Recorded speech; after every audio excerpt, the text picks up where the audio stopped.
Evangelho de João, capítulo 1, dos versículos 35 a 42. No domingo passado nós falamos ali sobre o ecoar da pureza.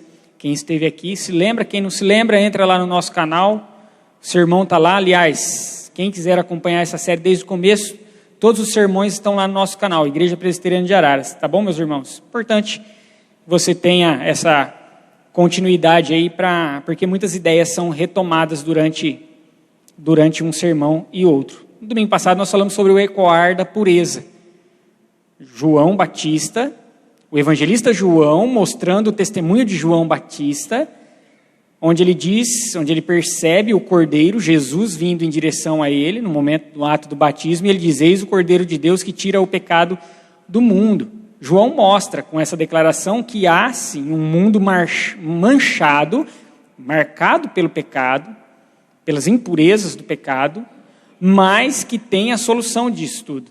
E a solução reside no Cordeiro de Deus, o Deus Filho, Messias, Jesus Cristo. Ele é a solução, ele é aquele que traz a purificação de tudo aquilo que está impuro, manchado e marcado pelo pecado. E aí chegamos então ali no versículo 35. Acompanhe a leitura. No dia seguinte, estava João Batista, outra vez na companhia de seus dois discípulos, de dois dos seus discípulos. E vendo Jesus passar, disse: eis o Cordeiro de Deus. Os dois discípulos, ouvindo-o dizer isto, seguiram Jesus.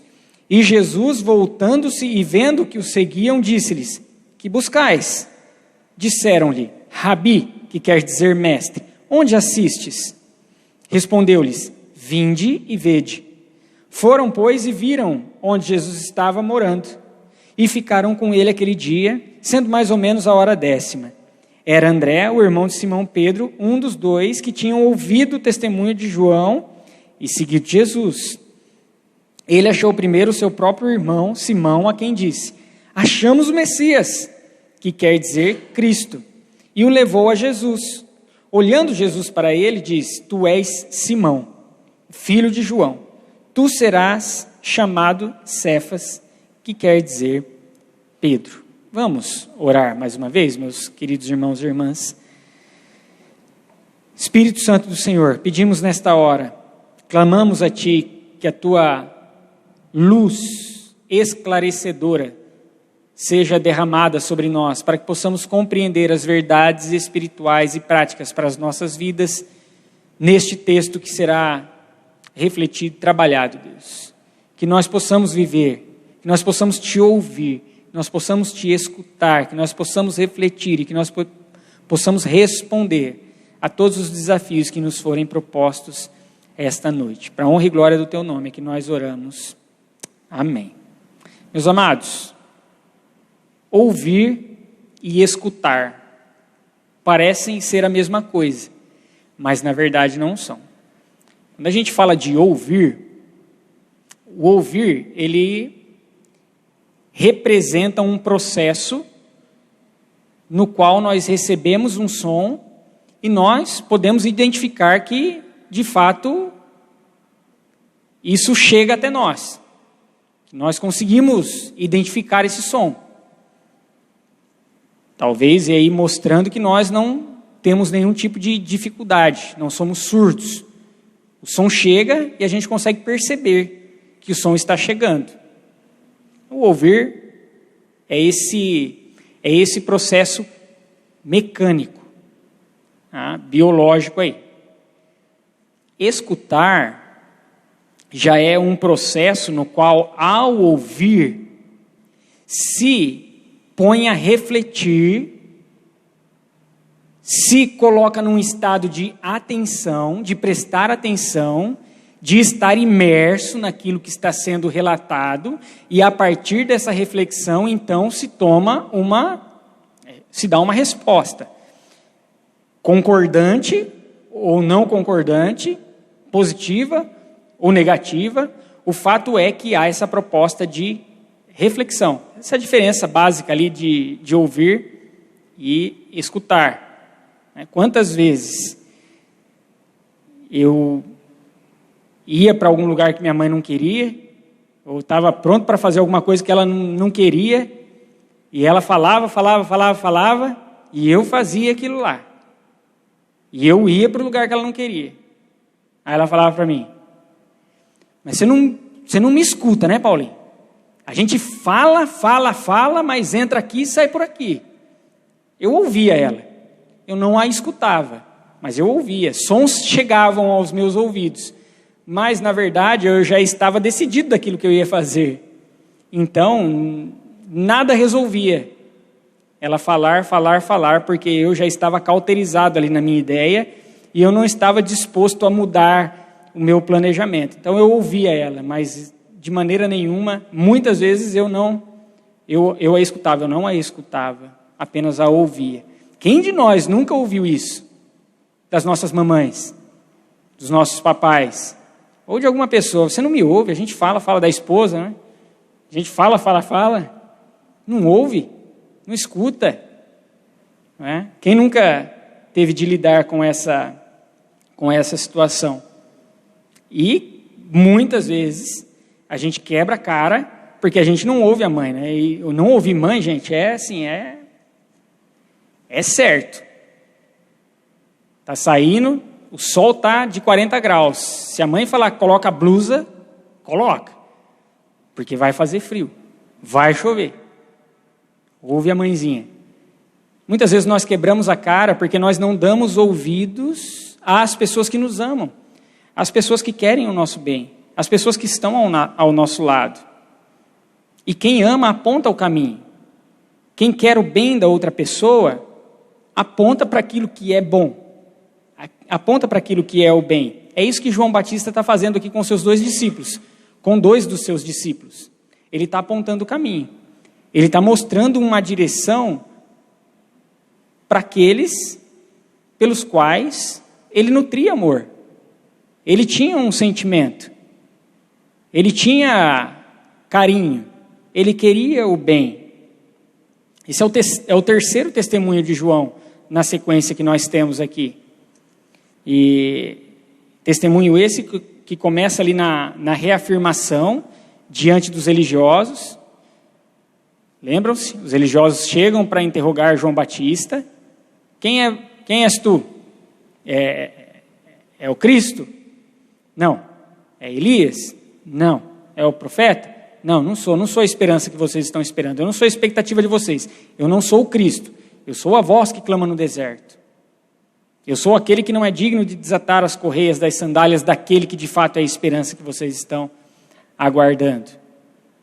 Nós temos esse testemunho e nós temos o testemunho que nós falamos na semana passada, quando João então olha para Cristo vindo em sua direção. João, que não reconhecia ainda Cristo como Messias, certamente tinha contato com ele, porque muito provavelmente eles eram parentes ali, primos, pessoas próximas na família, mas João não o conhecia como o Messias.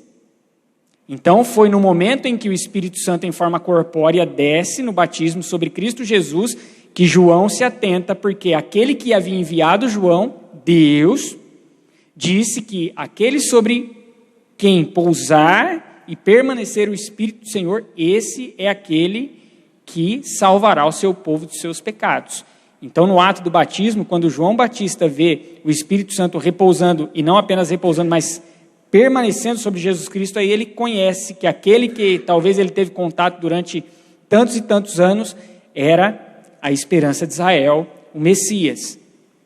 E por isso, como ele disse ali no versículo 31, era por isso que ele vinha manifestando, por isso que ele vinha falando de purificação, por isso que ele batizava com água, para que ele pudesse manifestar o Messias, revelar o Messias. E aí a gente chega nesse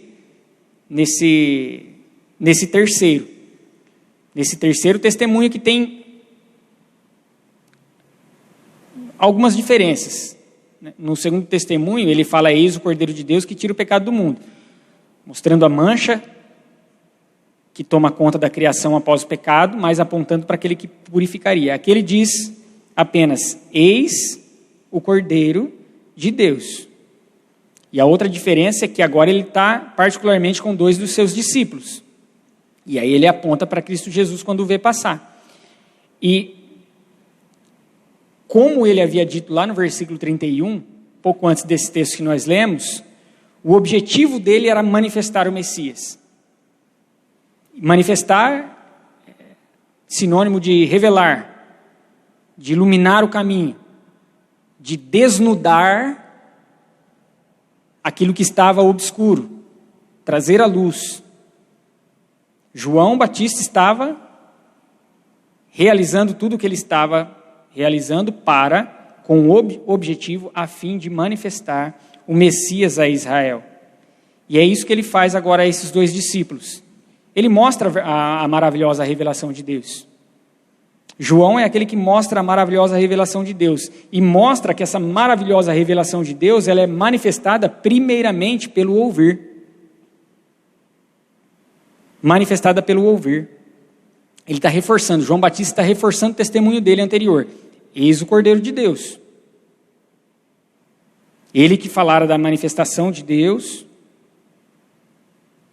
Ele que apontava Jesus como aquele que revelava Deus, uma vez que ninguém podia ver Deus, porque Deus é Espírito, mas o Filho unigênito, como ele diz no versículo 18 desse primeiro capítulo,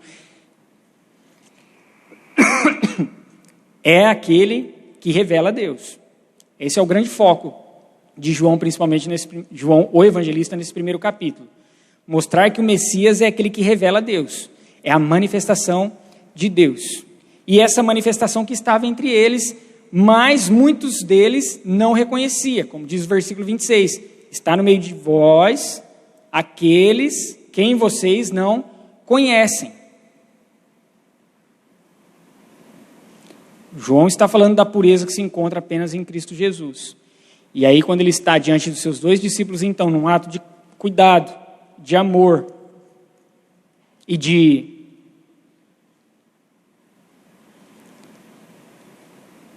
honestidade, sinceridade ministerial, aponta para o Cristo.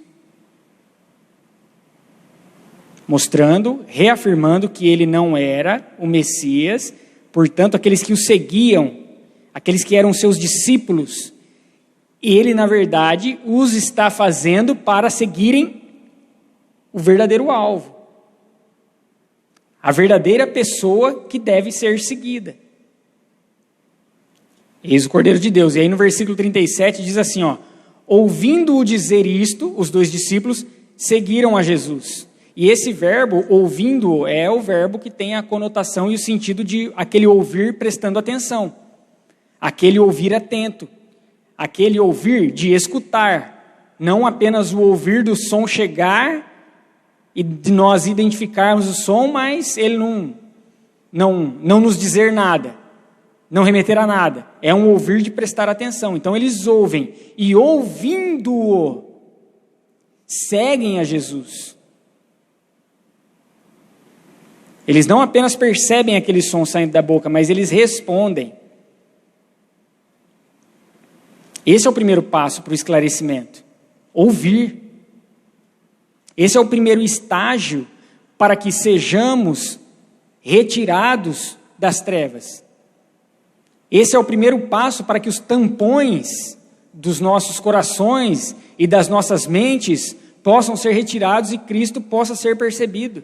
O primeiro estágio é o ouvir. E lembre-se que um dos grandes problemas, como nós trabalhamos no primeiro sermão, um dos grandes problemas desse primeiro capítulo, é o que nós encontramos ali no versículo 10 e versículo 11, ainda quando João, o evangelista, está falando a respeito da pessoa de Cristo Jesus, que ele diz, o verbo estava no mundo, o mundo foi feito por intermédio dele, mas o mundo não o conheceu.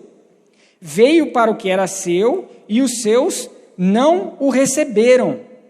Pessoas estavam ouvindo o tempo todo as declarações, os testemunhos, mas elas não estavam recebendo, elas não estavam escutando, elas não estavam dando a mínima bola ao que estava sendo dito, à revelação que estava sendo mostrada, e, consequentemente, isso faz com que eles não recebam a Cristo, não recebam o Messias.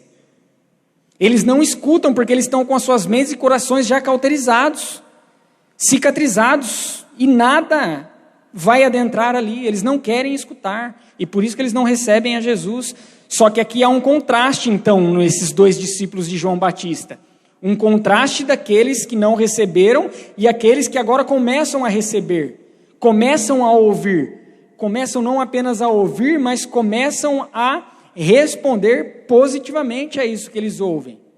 Estes discípulos de João Batista, estes dois, primeiramente aqui narrados por João, o evangelista, escutam acerca da revelação e do testemunho. Eles dão ouvido, e o fato deles darem ouvido, que é o primeiro estágio, os habilita a caminharem para o próximo estágio da maravilhosa revelação de Deus, que saberemos mais adiante qual é esse próximo estágio. Dificuldade de ouvir. A nossa geração, amados irmãos, ela é marcada pelo não ouvir.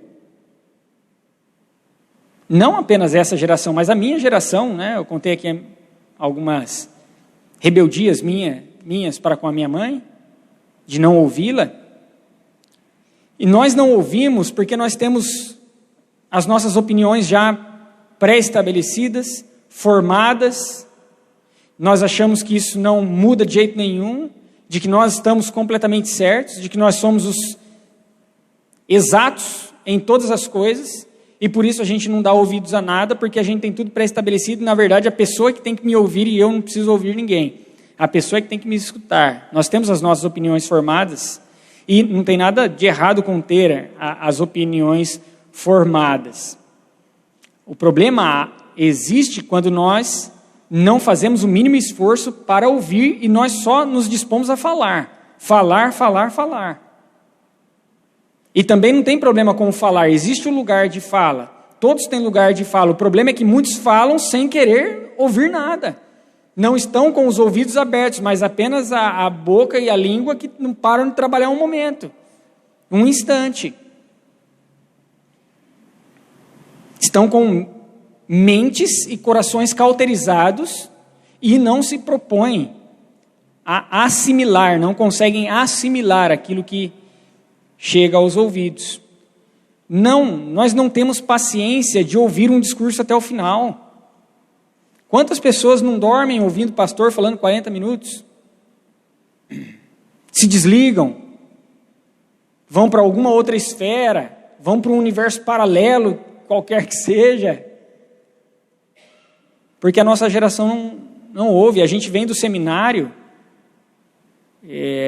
e lá é alertado, eles estudam, olha, o sermão tem que durar tanto tempo, porque senão perde os ouvintes, isso e aquilo, e sempre vai diminuindo, porque a atenção vai indo embora. Mas é nós que precisamos nos moldar a essa situação, ou nós precisamos nos esforçar para tentar ouvir mais? O pastor fala bastante mesmo, né? Você vai ver os vídeos no YouTube lá, ainda com corte, dá uns 49 minutos, 48, olha, quando muito 45. Se der 44 minutos, vocês podem falar, olha, o pastor foi rápido essa noite, hein? Mas a gente não está disposto a ouvir. Eu estava vendo uma postagem, esses dias, um vídeo, onde o pastor está no púlpito e passa uma criança correndo, gritando, por trás dele. Aí ele para, e ele dá uma dura nos pais, porque a criança fez isso. Só que ele continua falando, e no final ele diz que tudo isso foi combinado, porque era uma aplicação que ele ia ter ali no sermão dele, e era combinado. Aí ele cita o nome do pai, da mãe, do menino. Só que quando você entra nos comentários, as pessoas não tiveram paciência de escutar o vídeo até o final, e ver que foi combinado, e estava descendo a mamona no cara que tinha dado dura nos pais, porque o menino passou correndo atrás. Porque a gente não tem paciência de ouvir. Quando a gente ouve alguma coisa que a gente não gosta, aí a gente já desliga, para de ouvir, porque a gente quer falar. A gente quer dar a nossa opinião o tempo todo, e falar, e dar as nossas lições de moral o tempo todo, e a gente não quer ouvir. Ou dificuldade de ouvir e escutar.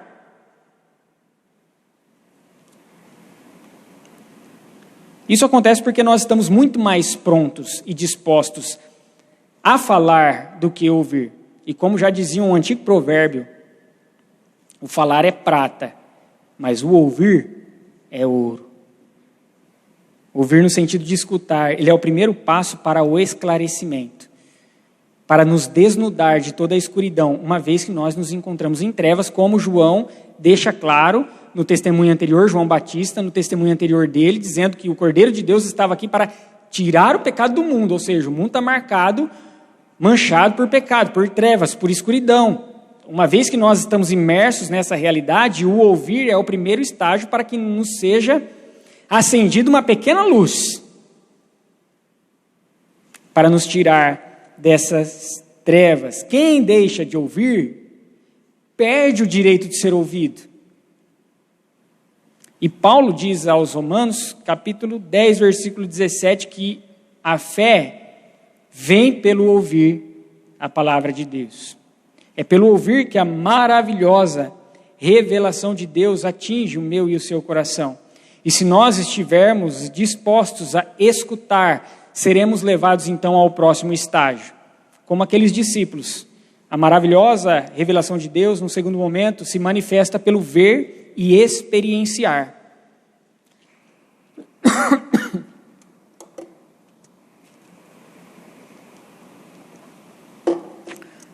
Então aqueles homens seguem a Cristo, aqueles dois homens, e quando Jesus percebe que eles estão o seguindo, ele para, olha para trás, né, e diz: o que vocês estão buscando? O que vocês estão querendo?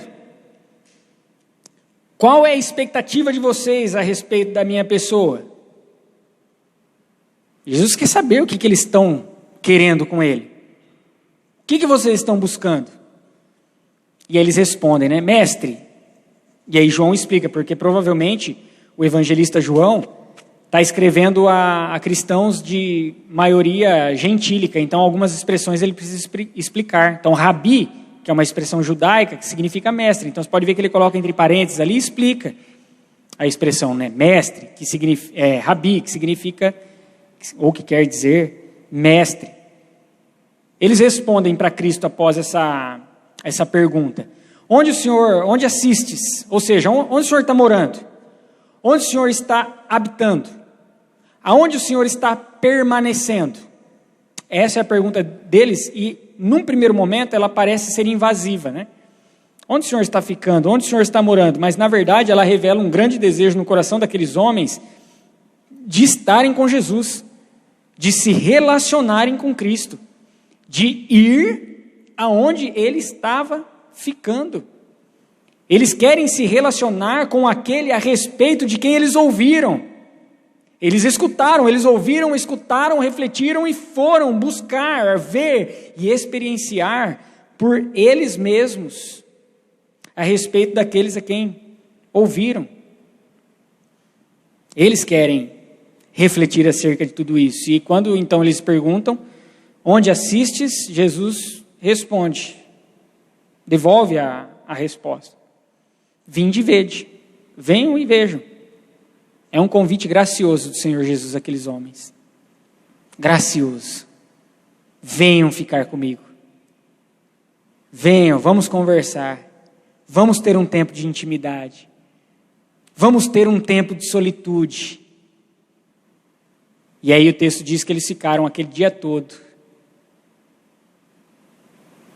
até a hora 10ª ali, que a gente não sabe ao certo se eles estão se baseando no horário romano ou no horário judaico. Independentemente disso, o importante é que eles ficaram com Cristo uma quantia considerável para que a vida deles fosse transformada, para que a vida deles fosse regenerada. Aquela experiência que eles tiveram com Cristo e o ver com os seus próprios olhos, o Mestre transforma a vida deles. Um deles era André, como é dito a nós. O outro, muitos estudiosos vão dizer que era o próprio João Evangelista, que era até por isso que ele relata com bastante detalhes essa narrativa. Não é certo, mas é uma possibilidade. Tiveram suas vidas transformadas. Essa é a maravilhosa manifestação de Deus.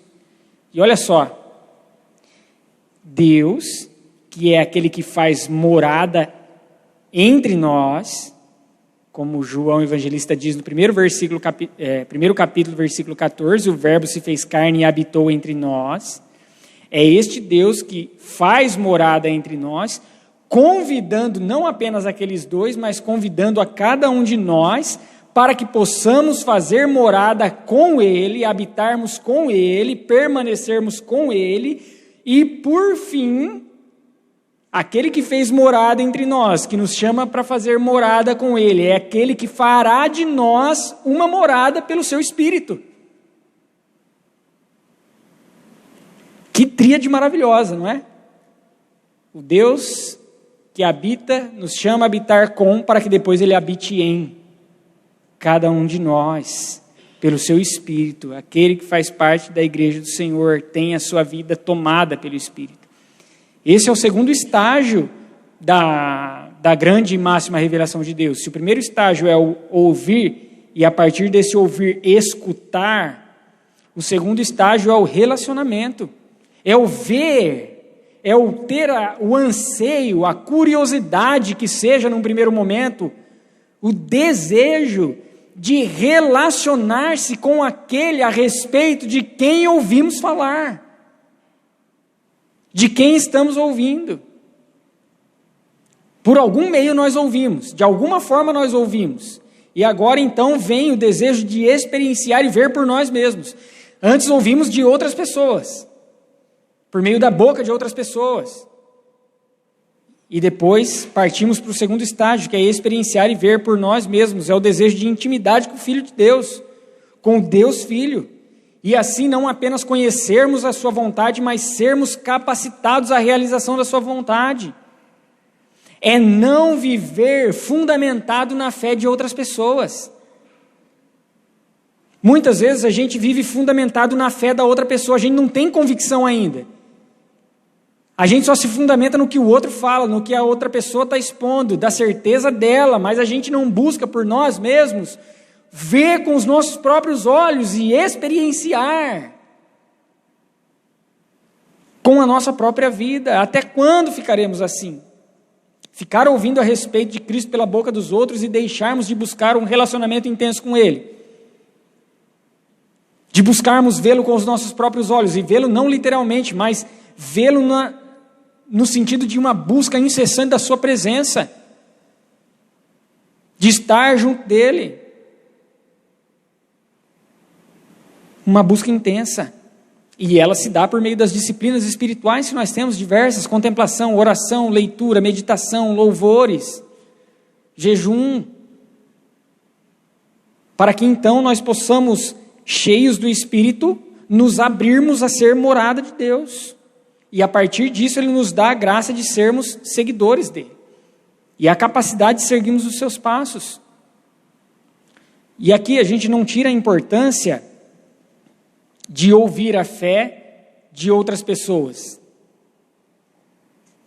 Ou por outras pessoas, de forma nenhuma, porque isso serve como testemunho, isso serve como motivação. É bonito a gente ver a certeza e a convicção que as pessoas carregam em si.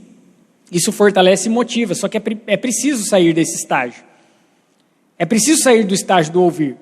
Se nós estamos ouvindo, escutando, mas é necessário que nós agora partamos para o ver e experienciar. Buscar relacionamento. Aonde permanece, Senhor? Eu quero estar com você. Eu quero ter um momento contigo. Eu quero ouvir do Senhor. Eu quero falar contigo a sós. Intimidade, presença. Jó, diante de toda aquela discussão que Jó tem com Deus, que ele perde tudo, chega lá no capítulo 42, no versículo 5, ele traz uma confissão maravilhosa. Ele diz assim, antes eu te conhecia só de ouvir falar, mas agora os meus olhos te veem. Oh, glória! Dá glória, igreja. Que bênção. Primeiro estágio, o ouvir, bênção. Segundo, agora, motivados por esse desejo que veio pelo ouvir, e aquele primeiro clarear e retirar da obscuridade, da escuridão, buscar o relacionamento com o Mestre, com o Deus Filho, com Cristo. E a partir dessa vivência do primeiro e segundo estágio, aí sim nós estaremos aptos a falar da maravilhosa redenção de Deus. Esse é o último estágio. A maravilhosa revelação de Deus, ela se manifesta, por fim, pelo nosso compromisso e proclamação. E a gente percebe isso com André. André ouve, os dois ouvem, mas vamos nomear André, que é aquele que é nomeado aqui. Ele ouve, ele busca a presença, ele se enche da presença de Cristo, ele passa o dia com Cristo, e a primeira coisa que ele faz quando encontra o seu irmão é dizer: achamos o Messias. Achamos o Messias, achamos a esperança, achamos aquela expectativa que tanto esperamos. André é capacitado após ouvir, e não apenas ouvir, mas ter relacionamento com Cristo, de apontar o caminho abençoador, de mostrar o caminho da bênção. E ele chama Pedro: vem ver, achamos a esperança. Que foi a mesma coisa que João Batista fez. Fez com André e com o outro discípulo que estava ao lado. Ele aponta para o caminho. E agora aqueles que ouviram primeiramente, depois num segundo momento experimentaram e viram com seus próprios olhos, podem replicar, podem proclamar, uma vez que experienciaram por eles mesmos. E agora assumem um compromisso diante de tudo aquilo que eles ouviram e daquilo que eles viram e experimentaram e experienciaram. E somente a partir dessa intimidade, desse relacionamento, dessa transformação proposta por Jesus, nós seremos abençoadores no falar. Sem esse movimento de relacionamento com Cristo, nós não somos abençoadores no falar. A partir dessa intimidade, nós assumiremos um compromisso de proclamação da maravilhosa revelação de Deus. Esse é o nosso lugar de fala. Então, o problema não é falar, mas uma fala abençoadora, uma fala que aponta e leva a Jesus, que mostra o caminho, que mostra o seu cuidado, que expressa o seu amor, que manifesta o seu perdão, que revela a sua misericórdia. Porque o que muito nós temos hoje são falas destrutivas, são falas de condenação, são falas de encerramento, de morte. Eu estava vendo e ouvindo, né, uma das rádios lá do Rio Grande do Sul, hoje pela manhã, ontem pela manhã também, e aí a gente vai ver os comentários, e as pessoas falando que eles mereciam passar por aquilo, porque eles são adeptos de um político X, que eles merecem passar por isso, que eles merecem passar por isso porque eles desmerecem os nordestinos. Falas destrutivas, cara. No momento que a gente não tem que ver crença, não tem que ver preferência política, não tem que ver nada, tem que ver vidas. E ser abençoadores. Só que isso só é possível se tiver um relacionamento com Cristo. Porque de 87, 89, sei lá quantos % de cristãos nós temos, segundo o IBGE no nosso país, não sei quantos realmente são. Porque pessoas que têm relacionamento intenso com Cristo não vão destruir vidas. Podem, num momento de escorrego, mas se arrependerão, obviamente e claramente. Jesus, nesse próprio Evangelho de João, no capítulo 12, ele vai dizer: eu não vim para julgar o mundo, eu vim para salvar o mundo. Porque ele diz: o mundo já está condenado. O juiz que julgará eles é Deus. E eles serão julgados pelas próprias palavras que eu levo. Ou seja, as palavras de Cristo, a revelação maravilhosa de Deus, que é entregue a eles, mas que eles, por estarem presos em si mesmos e não quererem sair das trevas e permanecerem nas trevas, estes serão responsabilizados, são estes os que trazem condenação para si mesmos, mas diante de uma palavra que foi abençoadora, não de uma palavra destrutiva. O que eles fazem com a palavra abençoadora é responsabilidade deles, se eles vão aceitá-la ou se eles vão recusá-la. O fato é que palavras de salvação deverão ser derramadas. Porque o mundo já está condenado, basta de condenação. A palavra é de salvação. Há condenação? Óbvio que há condenação e haverá condenação. Mas as palavras que saem de nós são de salvação, uma vez que a ira é deixada a Deus. No texto que nós lemos de Romanos capítulo 12. A Ele pertence a ira, a vingança. Mesmo que a pessoa faça-nos mal, retribuamos com o bem, porque isso, como Paulo diz lá em Romanos, amontoará brasas vivas sobre a cabeça deles. Só que palavras abençoadoras só serão reais a partir de vidas entregues e em relacionamento com Cristo. Não há outra possibilidade, gente. Não há. Só a partir de Cristo. Só a partir do momento que nós nos tornarmos pessoas que sabem ouvir e responder a esse primeiro estágio, buscando o experimentar, experienciar, e eu não falo só de relações sensoriais, de sentimentais para com Cristo, é experimentar da racionalidade, do coração, de tudo, da integralidade que Cristo oferece. Porque o ser humano é integral, não é só sentimento, não é só razão, o ser humano é integral, e é buscar isso aos pés da cruz. A partir do momento que nos tornamos pessoas que escutam e pessoas que buscam a intimidade relacional com o Espírito do Senhor, poderemos viver, proclamar e responder a um compromisso. E escutar não é concordar, necessariamente. Você pode ouvir uma pessoa, escutar é saber refletir, é saber ponderar, e aí você pode concordar no final, pode não concordar, pode responder positivamente ou negativamente. Tem problema, mas o fato é saber ouvir, se colocar nessa disposição. Porque isso nos abrirá a poder ouvir de fato aquilo que também vem do Senhor. E a partir do momento que ouvimos, que é o primeiro estágio, e ouvimos as palavras do Senhor, e refletimos aos pés da cruz, aos pés de Jesus, o segundo estágio, então nós poderemos trazer palavras de salvação e um compromisso assumido, que é o terceiro estágio dessa maravilhosa revelação de Deus. Se por um lado, há aqueles que não recebem essas palavras abençoadoras, como João diz no versículo 10, versículo 11, e também um pouco anterior, quando ele fala que as trevas não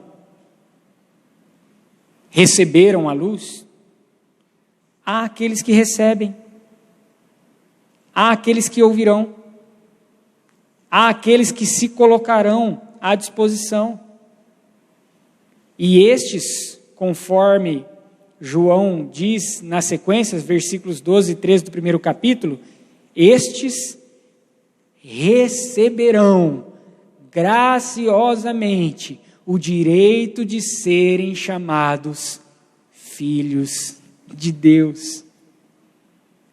É o que acontece com Pedro aqui, quando André dá o testemunho, posteriormente. Pedro vai ao encontro de Jesus. E quando Pedro chega diante de Jesus, depois de ouvir, e então ter o desejo fortalecido e motivado de ver e experienciar por ele mesmo, também recebe um convite gracioso. E não apenas um convite gracioso, mas uma declaração maravilhosa de Cristo. Simão, filho de João, serás chamado Cefas, que quer dizer pedra. Cristo está dizendo, Pedro, num futuro muito próximo, você será conhecido como alguém que fundamentou a sua vida na intimidade do Espírito. O ato de nomear, de dar nomes, no entendimento hebraico, bíblico, é assumir a autoridade sobre a pessoa. Quando Cristo muda e está dizendo para Pedro que ele será chamado de pedra, de Cefas, Cristo está dizendo para Pedro: você é meu. Você é meu. Jesus diz a todos aqueles que se entregam a Ele: vocês são meus. Jesus diz a todos aqueles que não se entregaram ainda a Ele: vinde e vede, vocês serão meus. Porque Cristo é a maravilhosa revelação de Deus, que se manifesta pelo ouvir, como um primeiro estágio, um ouvir atento, reflexivo, de escutar, de ponderar e de responder, uma resposta de experimentar da presença íntima do Senhor Jesus Cristo, aquele sobre quem ouvimos, a busca da presença. E por fim, esse primeiro e segundo estágio redundarão em um compromisso de proclamação, como um terceiro estágio. Sem os dois anteriores, principalmente o do meio, a nossa proclamação não será abençoadora. O nosso compromisso não é fiel. Ele só será a partir do momento que Cristo for o alvo da nossa grande busca. Que o Espírito Santo nos dê essa certeza, nos dê esse consolo, nos dê a capacidade para respondermos ao ouvir, em busca, responder em intensa procura relacional com o Senhor, para que então Ele fale através de nós, Ele haja através de nós, Ele faça através de nós. Tenhamos um tempo de oração silenciosa.